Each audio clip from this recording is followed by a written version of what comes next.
গেল। বাবা কি করছো? ও মাসি এসছে, বললাম তো। ওই যে চটিটা ছাড়া। সকালবেলা 6:15 অবধি আমি জেগে আছি, 6টা অবধি আমি জেগে আছি, মেয়েটাকে নিয়ে 6:15 অবধি আমি বসে আছি। বুঝতে পেরেছো আমার অবস্থাটা? তুমি মাইন্ডসেটটা বুঝতে পারছো? এরম হয়ে যাচ্ছে চোখ নাক মুখ আমার ঘুমের জন্য। কিন্তু আমি 6:15, তারপর দেখলাম মা বাবা কি করছে, ও ঘর থেকে এলো, ও বলে বন্ধ করে চলে গেল। কি সুখ, কি সুখ সবার। এদিকে তুমি ঘুমাচ্ছ নাক ডেকে, ওদিকে বাবা মা একদম দারুণ ঘুমাচ্ছে, এদিকে আমি সারা রাত বসে আছি, ঘুমে আমার চোখ নাক মুখ এরম হয়ে গেছে।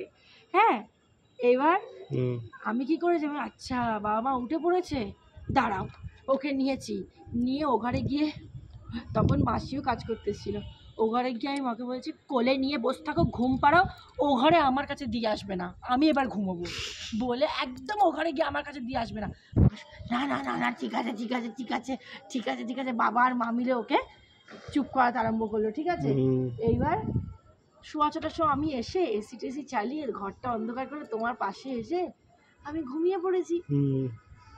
7:45টার সময় একটা বিশাল চিৎকার দিয়ে আমার ঘুমটা ভেঙেছে। চোখটা খুলেই আমি দেখি ও আবার কোত্থেকে এলো, ওকে তো আমি মার কাছে দিয়ে এসেছিলাম, ওর আওয়াজে আমার ঘুম ভেঙে গেছে। 6:15 থেকে 7:45 মানে 1.5 ঘন্টা, জাস্ট 1.5 ঘন্টা আমার ঘুম হলো।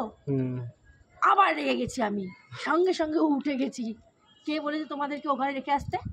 কিসের জন্য? আমি বারণ করেছিলাম তো। তখন মাসি কাজ করছে। কি হয়েছে বৌদি?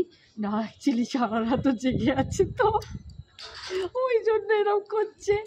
আমি বলছি তুমি বলে বিশ্বাস কর, আমাদের কোলে যখন তুই দিয়ে গেছিলি ও একদম ঘুমিয়ে কাদা হয়ে গেছিলো, ওই জন্য ভাবলাম আরাম করে ঠান্ডায় শোবে, তাই ওকে রেখেছিলাম, ও যে আবার উঠে পড়বে বুঝিনি।